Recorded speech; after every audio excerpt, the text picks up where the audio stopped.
ever taken care of a patient with juvenile idiopathic arthritis, it sticks with you.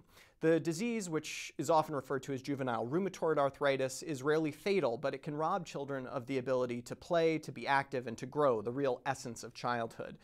And to date, we don't know what causes it. It's pretty clearly autoimmune, but there's no serologic test for the condition.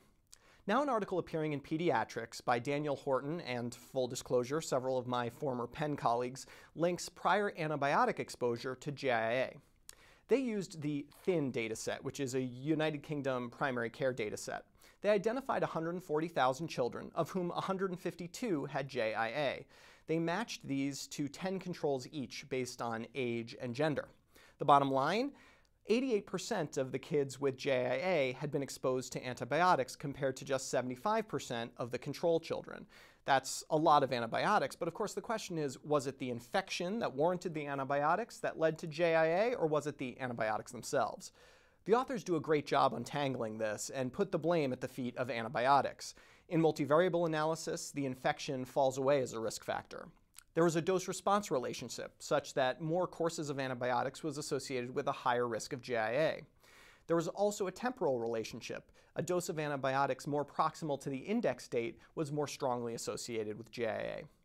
Finally, they addressed the issue of reverse causation by, in sensitivity analyses, redefining JIA according to the first appearance of any symptom that might be associated with the disease, like joint pain or limp.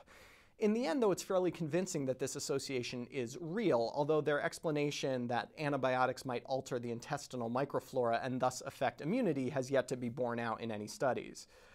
I want to take this opportunity, though, to address an issue that always comes up when a new risk factor is identified in a study like this, and that's the absence of giving us attributable risk data. In other words, what is the amount of variation in JIA diagnoses that we can pin on antibiotic use? This is really crucial information when we want to counsel our patients, and we don't get that from this paper. In the end, this research will certainly open the door to future studies, and given their hypothesis that intestinal microflora are key in all of this, those studies will likely involve a lot of stool collections on children's, which, my friends, is one of the reasons that I stick with nephrology research. For MedPage Today, I'm Perry Wilson.